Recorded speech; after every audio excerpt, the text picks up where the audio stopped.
Recording in progress.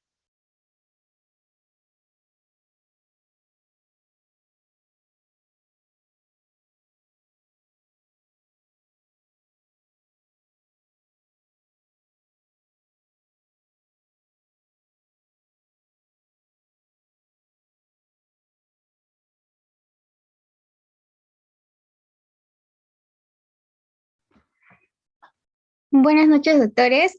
Bienvenidos al repaso interactivo de cardiología rumbo al ENA. Si bien es cierto, cada uno de ustedes han visto por las redes sociales que vamos a sortear 2 accesos gratuitos con el convenio institucional que tenemos con MediQuiz. Así que vamos a pedir a todos los alumnos que están presentes que se queden hasta el final de la clase para poder mandarles la ficha de inscripción por el chat del Zoom. Voy a agradecer que se registren correctamente para que al final también quede como evidencia quienes han sido acreedores de esos 2 accesos gratuitos. Bien, le voy a ceder el pase al doctor Michael Cortés.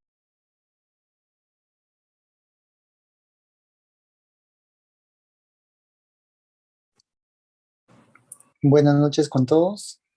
Mucho gusto. Ahorita voy a compartir las diapositivas.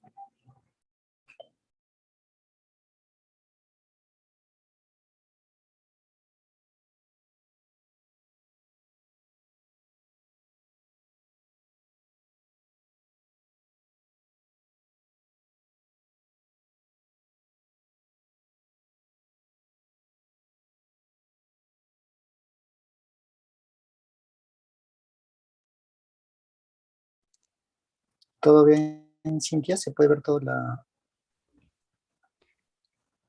Sí, doctor, sí se observa la diapositiva. Sí. Ya, estupendo. Un momento y empezamos, ¿ya?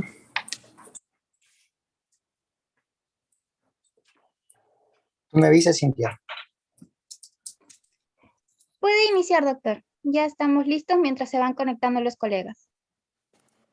Muy buenas noches con todos. Como les mencionaba la señorita Cintia, parte de la Academia MedSur ha creído conveniente realizar este repaso interactivo. Bueno, yo soy médico cardiólogo del Hospital Rebagliati y el día de hoy vamos a hacer el mayor número de preguntas y la mayor posible cantidad de posibles preguntas que les venga en el ENAM, ¿ya? Así que va a ser un poco más rápido de lo habitual. No vamos a tratar de explicar mucho porque eso ya se ha hecho previamente. Ahora lo que nos más interesa es la memoria a plazo corto. Lo que va a ser rápidamente memorizar para que en un par de semanas en su examen salgan satisfactoriamente como una buena nota. Bueno, entonces, dentro de la parte de cardiología, siempre la cardiopatía isquémica es una de las más frecuentes, igual que la insuficiencia cardíaca, el shock y las arritmias. Un poquito más abajo, la hipertensión arterial. Así que vamos a tratar de englobar un poco más estos temas, pero vamos a ver todas las cardiologías. ¿Sí? Entonces, este es un paciente mujer, de 30 años de edad, que presenta un dolor torácico punzante de intensidad y que aumenta con la inspiración profunda. De 3 días de evolución, no tiene antecedentes de importancia, la auscultación cardiovascular y respiratoria, todo dentro de lo normal y signos vitales estables. Esta pregunta es para determinar el grupo etario. Las cardiopatías son usualmente, y en este caso las isquémicas, son sobre todo pensarlo en aquellos que son por encima de 45 años. Por encima de 45 años, cuando te venga la emergencia un paciente y hay que estar sospechando que se trate de una enfermedad coronaria. Pero por debajo de esta edad, usualmente vemos que la cardiopatía, en este caso que sea isquémica, es muy improbable. A diferencia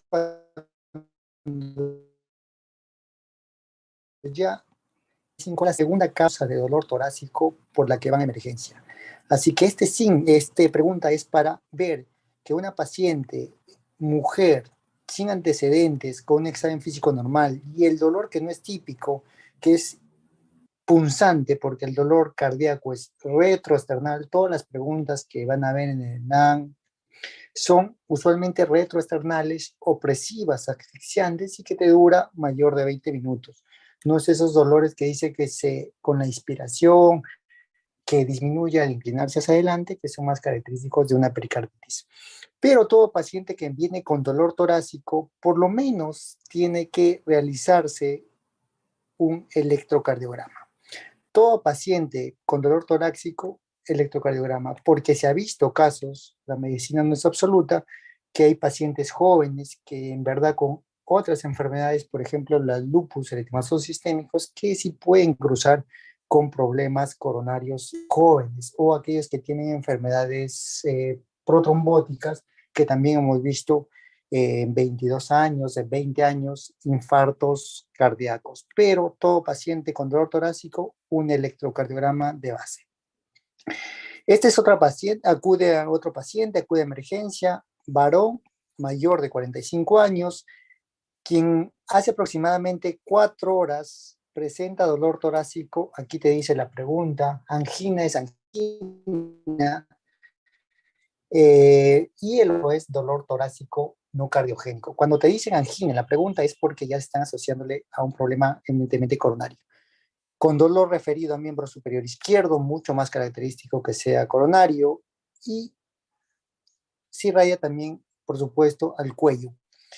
¿Cuál sería el manejo de una síndrome de dolor torácico, una angina, como te describe en un paciente mayor de 55 años? Siempre que veas un síndrome de dolor torácico, siempre las preguntas, siempre es con el ABC.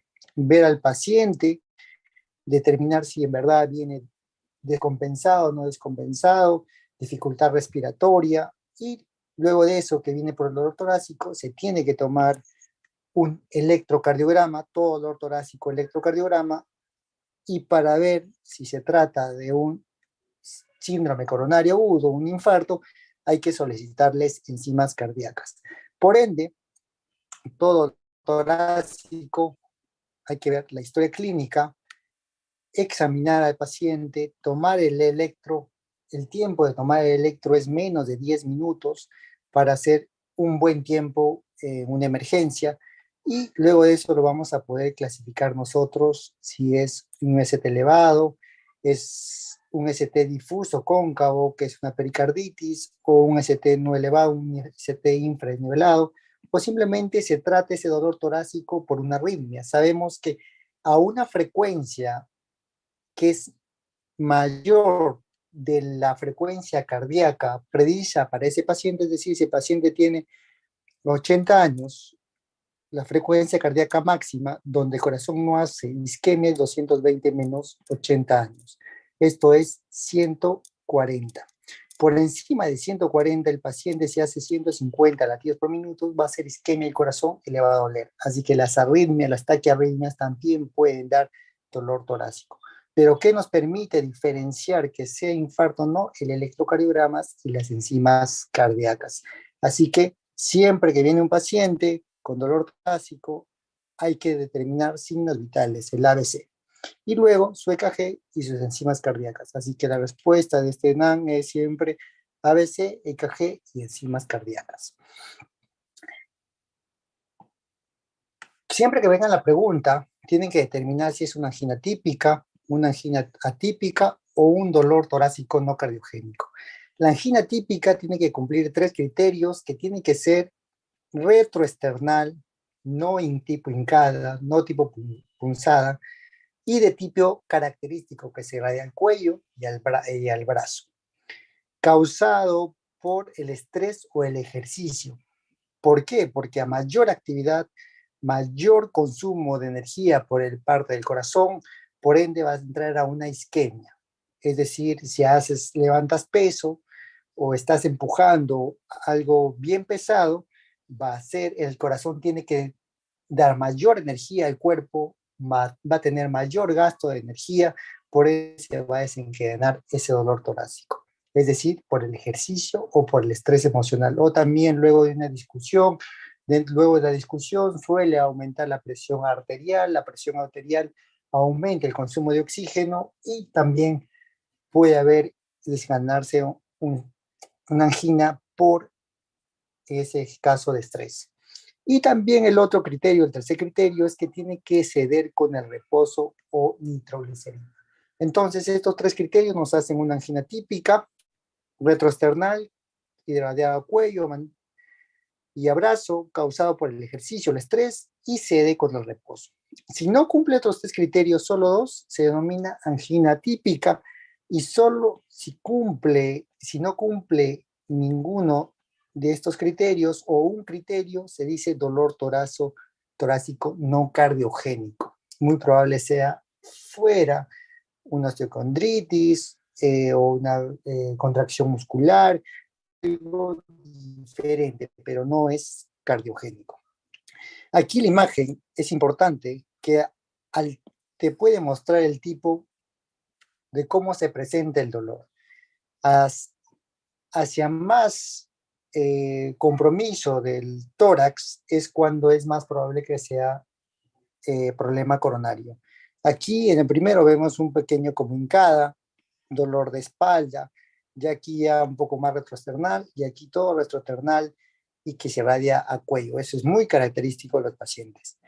El electrocardiograma, no se olviden que puede haber infartos con EKG normal, pero es mucho más raro, pero es mucho más probable que el paciente tenga un infarto si nosotros vemos un nivel y eminentemente, si ese se está elevado, la arteria coronaria está totalmente ocluida.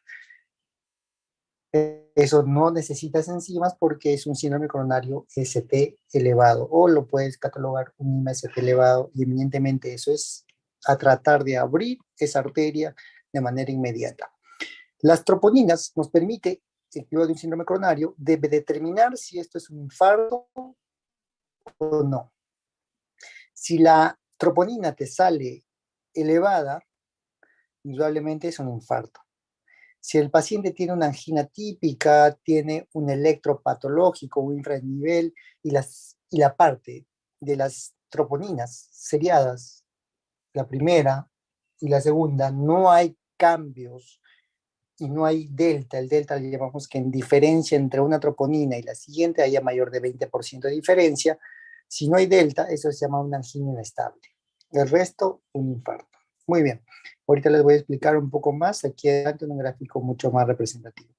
El Kimbap, siempre hay que no se olviden que lo preguntan. El 4 es shock cardiogénico, el 3 es edema agudo de pulmón. Kimbap 3, edema de pulmón, y el 4, por favor, shock cardiogénico. Siempre preguntas que siempre suelen venir en el examen. Así que tenemos una mujer de 75 años. En cardiología tienen que recordar los factores de riesgo cardiovasculares, lo que siempre preguntan, que sea diabética, que sea hipertensa, que sea obesa, que sea dislipidémica, que sea sedentaria, que sea tabaquista. Estos son los principales factores de riesgo que se ha asociado a la enfermedad coronaria. Por ende, sospechamos mucho más ese dolor torácico cuando tenga muchos más factores de riesgo. Así que cuando vean las preguntas de cardiología, la gran mayoría son diabéticos, son hipertensos, son obesos, como premisa nos van a presentar, ¿ya? Tenemos que es diabética, mayor de 45 años, hipertensa, en tratamiento irregular desde hace 5 años, acude a emergencia por disnea en forma súbita, sudoración profusa, palpitaciones. En el examen físico encontramos que está pálida, sudorosa. En relación a palidez y sudorosa con presión baja, eminentemente se está yendo a una mala perfusión cardíaca, una mala perfusión del corazón que está dando a todo el cuerpo, porque no está llegando la sangre necesaria a la parte distal. Es decir, encontramos la parte llenado capilar bajo, la paciente para la falta de oxígeno tiene que empezar a estar más polineica, la presión no se olviden que la presión es igual a la presión arterial, es igual al gasto cardíaco por la resistencia vascular periférica. Es decir, si baja el gasto, baja la presión arterial. Entonces, es muy probable que esta paciente también ha bajado el gasto cardíaco, ha bajado la presión arterial. El gasto cardíaco bajo nos da bajas perfusión periférica, palidez y sudoración. Y trata el pulmón de compensarlo con una taquicardia, con una taquicardia. Entonces, vemos también ruidos cardíacos arrítmicos, extrasístoles ventriculares aisladas, pulmones sin alteraciones, examen laboratorio, hemograma normal, glucosa 150. Entonces, esta paciente que viene con disnea, sudoración profusa, presión baja, ruidos cardíacos irregulares, ¿cuáles exámenes nos permite confirmar el diagnóstico? Toda paciente que viene a emergencia, indudablemente, tiene que tener un electrocardiograma si es que tiene factores de riesgo cardiovasculares y una troponina cardíaca. Una troponina. No podemos pedir interleucina, procalcitonina tampoco, radiografía de tórax, dímero D,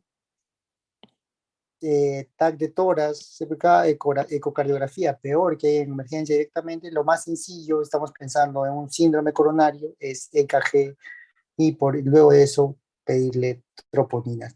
Lo importante, no se olviden que el EKG tiene que ser en menos de 10 minutos y hay que clasificarlos como les voy a enseñar aquí un poco más adelante. Muy bien, entonces esto es lo que tienen que recordar y tenerlo en la cabeza, que es los síndromes coronarios agudos. Todo paciente con dolor torácico agudo, una angina, se va a clasificar en síndrome coronario ST elevado si el punto J del electrocardiograma, que es el final, el punto J del QRS y el inicio del ST.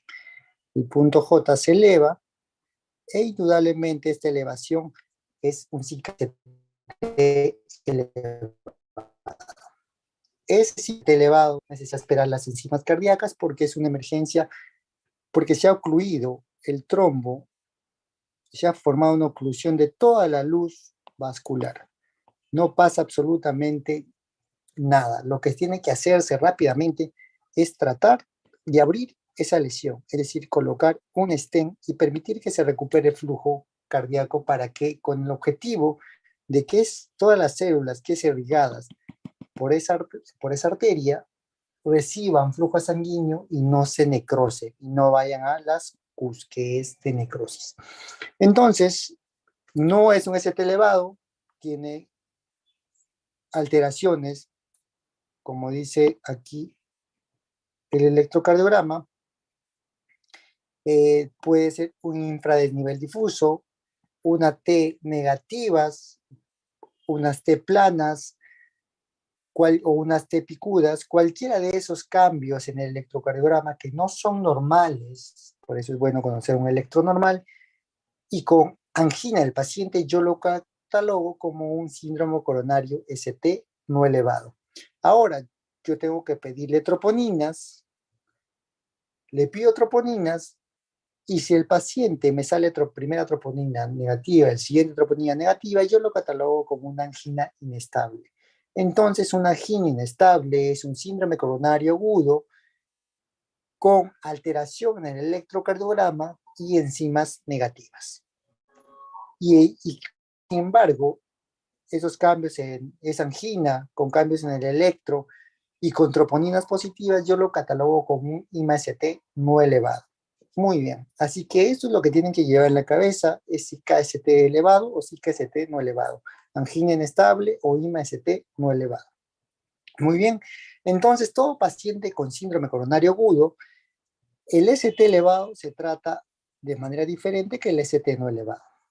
El ST elevado es una emergencia que debe entrar a sala hemodinámica urgente. El ST no elevado se puede clasificar por riesgo, qué tan rápido tiene que entrar al cateterismo cardíaco. Es decir, tenemos pronósticos, se utiliza el TIMI, más de 5 puntos es de alto riesgo, el score de Grace, que mide edad, frecuencia cardíaca, presión arterial sistólica, creatinina, el kimbap, si ha habido paro cardiorrespiratorio en ingreso, si hay alteración del ST o elevación de enzimas cardíacas, y te da un puntaje. Quiero que recuerden el puntaje 140. Si es mayor de 140 el score de Grace, tienen que entrar a cateterismo cardíaco en las primeras 24 horas. Si tiene un menos de 140, se puede esperar el cateterismo de luego de 24 horas. Muy bien, lo que vienen las preguntas, ¿qué significa cada uno en un infarto? Quiero que recuerden que la T te dice isquemia, el ST te dice lesión y la Q necrosis. Siempre que diga Q necrosis, T yo recuerdo como T con la I de isquemia, así que T es igual a isquemia. Y el ST, lesión. La lesión es importante que te digan epicárdica o subepicárdica. Si es ST elevado, es epicárdica. ¿Por qué? Porque quiero explicar aquí, cuando tú ves, se ocluye totalmente una arteria coronaria, el electro resultante del ST se va a ir directo a la cara donde se ha infartado. Es decir, si se va a la cara A1, ABL, ese ahí hacia un ST, porque es oclusión total, hacia un ST elevado en 1 y en ABL, lateral.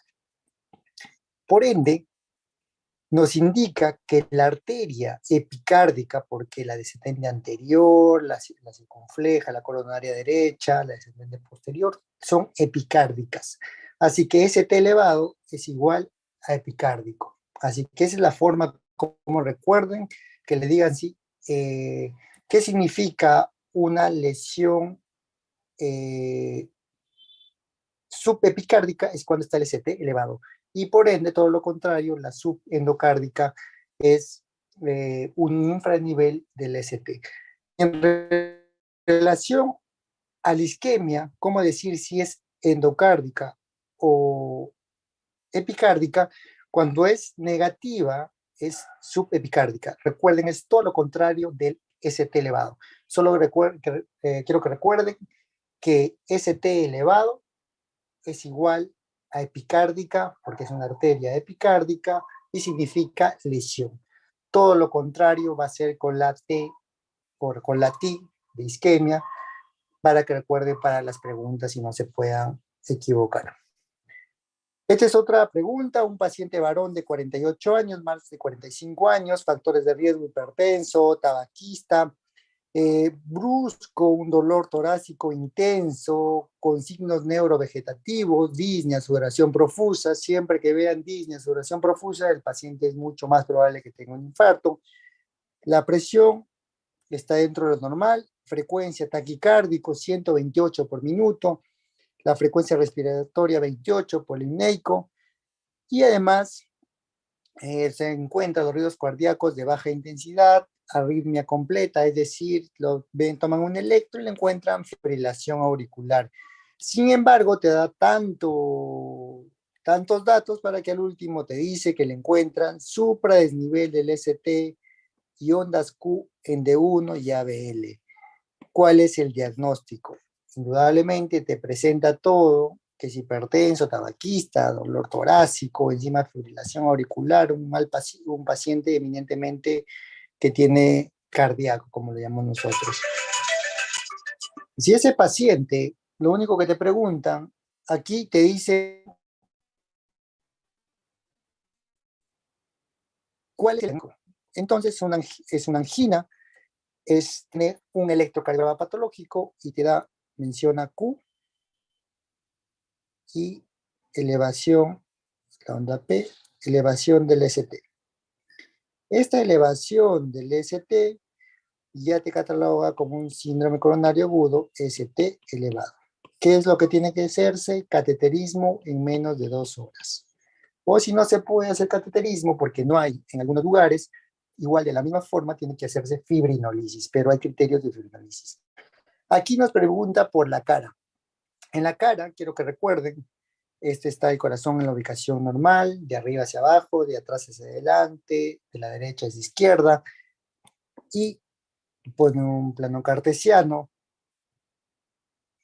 Aquí está la derivada 3, a 120, en 90 ABF, en 60 está la derivada 2, en 0 está 1, en menos 30 ABL, y aquí está derivada B1, B2, B3, B4, B5 y B6. Así que únicamente imaginándose la parte del corazón y la parte de este gráfico, vamos a ver todo lo que se ve abajo, inferior, 3, ABF y 2, todo lo que está aquí, lateral, todo lo que está aquí en B1 está en el septum, todo lo que está aquí hasta B1, B2, B3, B4, B5, anterior, y si es extenso, va desde B1, B5, 1 y ABL. Así que eso es forma rápida de determinar dónde está la cara, porque el único parte del electrocardiograma que te dice cuál arteria es la culpable es el ST. Por lo que les mencioné que siempre el vector del ST va a ir a buscar a la isquemia. Si veo que se eleva en 2, 3 y ABF, es cara inferior y es una arteria epicárdica. Hay un supranivel del ST. Así que vamos a ver, si es 1 y ABL lateral, la pregunta te dice si es un infarto, cambios ST elevado en B1 y en B2, septal. Si te dice B1, B2, B3, B4, anteroseptal, si te dice B5, B6, lateral, o cuando te dicen anterior extenso, desde B1 hasta B6 y 1 y ABL. Y cara inferior, todo lo que está por debajo, 2, 3 y ABF. ¿Cuáles son las derivadas? De acuerdo a esto nos permite determinar la cara del infarto ST elevado, oclusión total de la arteria. Muy bien, si nos dicen 1 y ABL es lateral, así de fácil.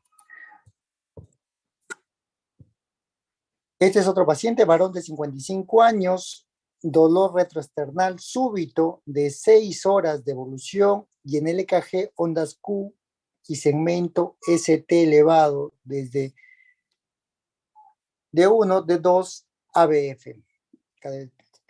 ¿Cuál es el diagnóstico y qué fármaco usarías? Entonces, es un síndrome coronario agudo ST elevado. Todo síndrome coronario agudo ST elevado hay que determinar el tiempo. Puede que sea un paciente que ya pasó las 24 horas. Si te dicen un paciente que cruzó con un síndrome coronario agudo un síndrome coronario agudo ST elevado más de 24 horas, ya no va a entrar a cateterismo, ni a fibrinolisis, ni de locos. Ya eso va a otro estudio que se llama ver cuánto de lo que se ha muerto, de lo que todo lo que es las células que han sobrevivido, para ver si en verdad amerita abrir esta arteria.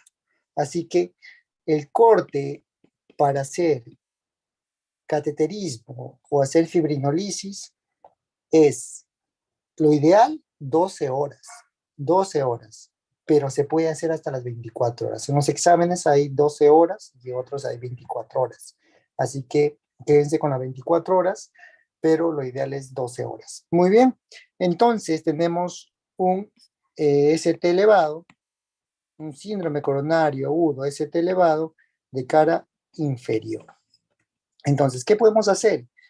Lo ideal, que entre a cateterismo, como en la imagen, una coronaria derecha ocluida, aquí está el trombo, y entran con catéteres y han colocado aquí el stent, y nuevamente lo que pueden ver aquí es que ya le pasa flujo. Han abierto esa arteria que se ha ocluido y prácticamente todo lo que irriga la coronaria derecha nuevamente va a ser perfundida y menos células, menos miocitos van a necrosarse. ¿Cuál es el objetivo de que un paciente entre rápidamente a cateterismo, fibrinolisis? Es que se pierda menos células miocárdicas, porque si se pierde mayor células miocárdicas, van a ir a falla cardíaca. La causa más frecuente de falla cardíaca con fiebre reducida es el infarto. Queremos menos falla cardíaca con fiebre reducida. Muy bien, entonces, tromboembolismo pulmonar, nada que ver. UNIMA, si es, y heparina, indudablemente, solo tienen, todo ese T elevado tienen dos cosas, cateterismo o fibrinolisis. Nada pleurdea, antiinflamatorios, trombolismo, nada que ver, un IMA y trombolíticos. En este caso, lo que siempre hay aquí en Perú, alteplase, el activador del plasminógeno. Muy bien. Elevación del ST, ¿cuánto es el valor para determinar qué es una elevación del ST? Es, en mujeres, indudablemente hay que tener una consideración, de acuerdo a si es mujer o varón, en dos derivadas, en B2 y en B3. En cualquier derivada, el ST elevado se cataloga como una elevación de 0.1 milivoltios. Eso es un cuadradito pequeño, un milímetro. Esto es, simplemente el ST se eleva de esta forma, un cuadradito del electrocardiograma, y eso es un ST elevado. Pero en B2 y en B3 siempre los que han visto los electros, impresiona que siempre esté un poco más suprado, porque está un poco más elevado el punto J. Así que nos han dado cortes. En mujeres, un cuadradito y medio, es decir, mayor de 0.15, es ST elevado, en dos derivadas continuas, por supuesto. Si es joven, es muy raro que los pacientes jóvenes infarten, así que van a tener un valor más alto de mayor de 0.25 milivoltios, y si es mayor de 40 años, tiene que ser mucho más probable que se infarte, únicamente 0.2 milivoltios o dos cuadraditos pequeños. Así que si vienen estos cortes, aquí lo tienen, en B2 y en B3, y el resto es mayor de 0.1, pero en B2 y B3 tiene sus consideraciones, como les acabo de mencionar. Y un infradesnivel únicamente es medio cuadradito, 0.0 milivoltios del infranivel en relación a la línea base. Esto de aquí, 0.05 milivoltios, es un infranivel del ST, para considerarlo que sea un SICA-ST no elevado. Muy bien, le dejo los datos por si acaso.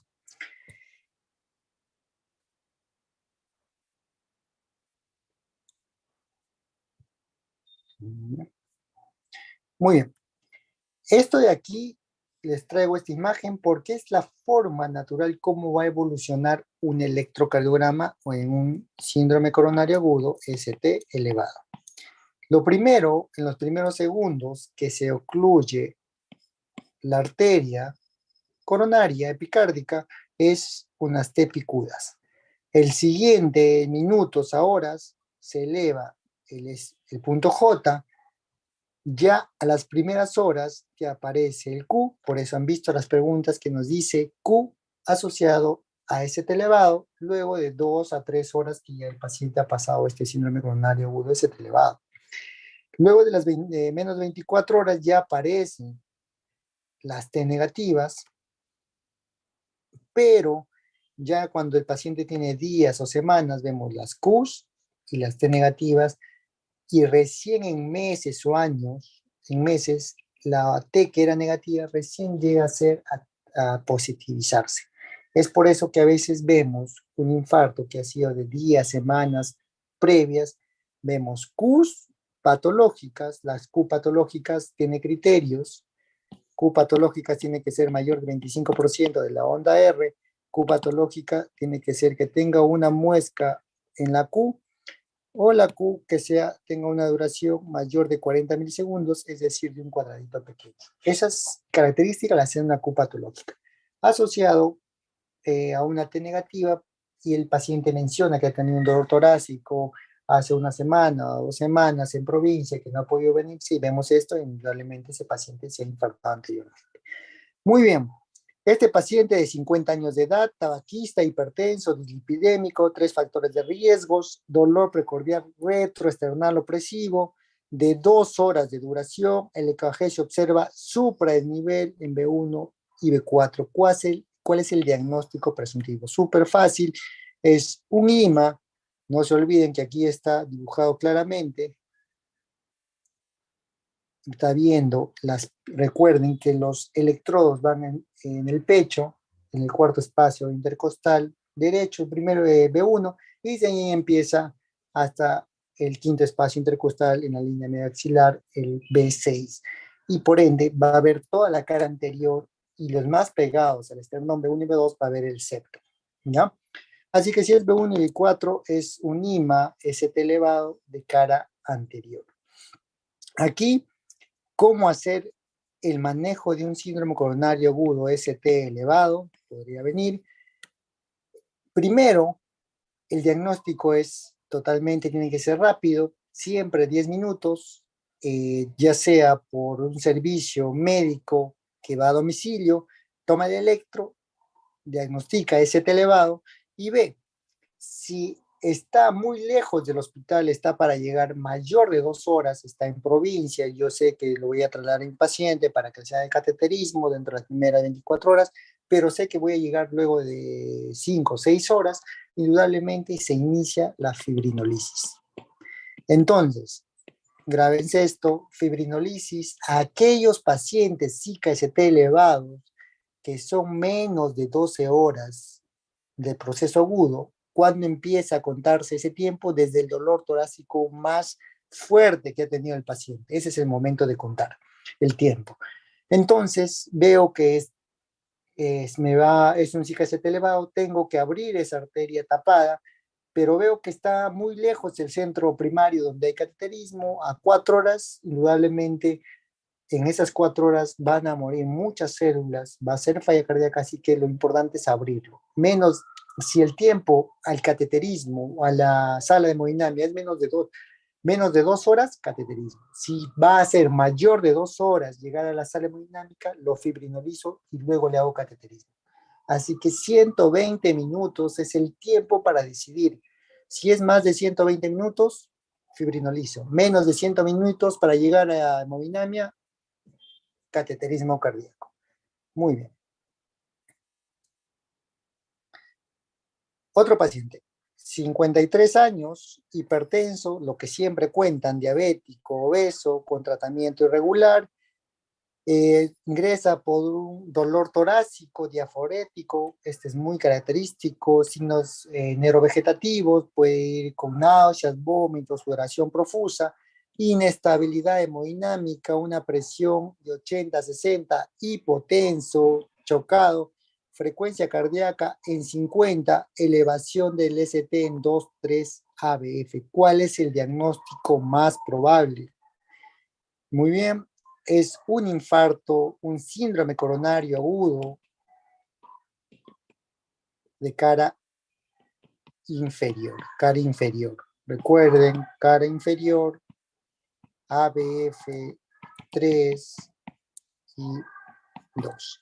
Muy bien, entonces tenemos este paciente que está chocado. ¿Y por qué la frecuencia muy bajita? Porque recuerden que la coronaria derecha, que es la que irriga la cara inferior, es la que más frecuentemente irriga el sistema de conducción, en un 60% al nodo sinusal y en un 90% al nodo AB. Así que estos pacientes que cruzan un infarto de cara inferior van asociados a problemas eléctricos y se complican bastante graves cuando hacen actividad, problemas eléctricos. Quiero recordar aquí lo que ha venido, el tipo 2 como infarto. El tipo 1 es el que estamos hablando, se rompe la placa. Hay dos tipos de placas inestables y placas estables. ¿Qué es lo que caracteriza una placa estable y una placa inestable? Es que la placa estable tiene un protector. Este protector de tejido fibroso es mucho más grueso que la placa inestable, que es la fibrina es mucho más delgadito. Es más fácil romperse esto de aquí que esto de aquí. Entonces, una placa estable y una placa inestable. Esto es lo que van a dar. Las placas inestables son las que dan el infarto tipo 1 por rotura. Se rompe esta plaquita y evidentemente forma una cascada, forma un trombo y luego de eso hace la oclusión o oclusión parcial, dando el CKST elevado o el CKST no elevado. El tipo 2 es el que ha venido entre el desequilibrio entre el aporte y la demanda. ¿Por qué? Hay bajo aporte, por ejemplo, cuando se tiene una presión diastólica baja. Cuando tenemos la presión diastólica baja es cuando tenemos una insuficiencia aórtica severa. Esa diferencial de pulso entre la presión sistólica y la presión diastólica va a ser alta, porque no se coaptan los velos simoideos aórticos y esa presión diastólica va a ser como 40, como 30, y la irrigación del corazón es en diástole. Entonces, la irrigación coronaria va a ser mala, bajo aporte. Otra causa, ya puede que el paciente tenga una lesión aquí en la coronaria de un 70%, por ejemplo, un calcio ahí totalmente calcificado, una placa estable. Sin embargo, el paciente sale a correr, necesita mayor demanda de oxígeno, hace ejercicio, tiene discusión, y le duele el pecho. Pues ese dolor puede que cause isquemia y puede haber alteraciones en el electro, porque se altera el ATP, alteración de la función, y puede producir necrosis. Se infarta por esa alteración del equilibrio demanda. Otro ejemplo es en relación al contenido de oxígeno en la sangre.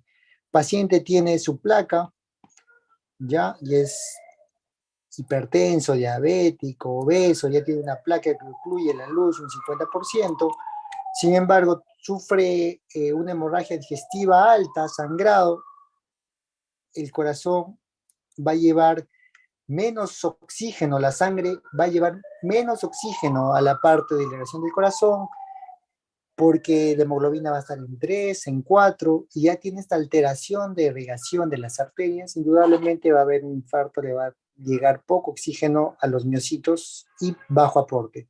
Y además de eso, todos los pacientes con anemia hacen esta respuesta de compensarlo con aumento de la frecuencia. Aumentas la demanda de oxígeno, por ejemplo, por la taquicardia.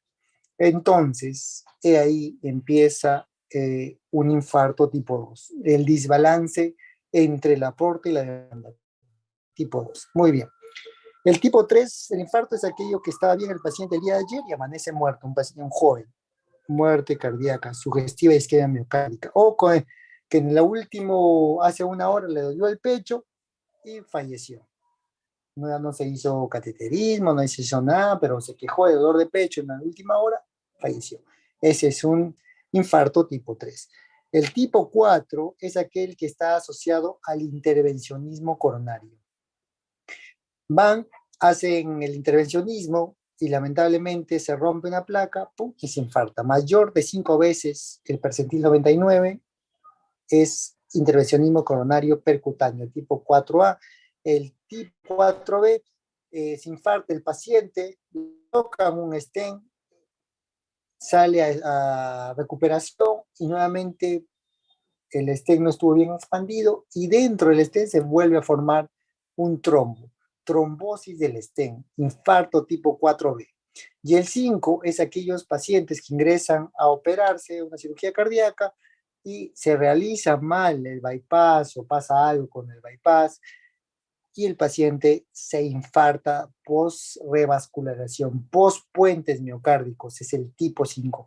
Quiero que recuerden porque ha venido estos 5 tipos, rápido recordarlos, únicamente el tipo 2 ya vino, oferta-demanda. Me he tomado el tiempo de explicarles.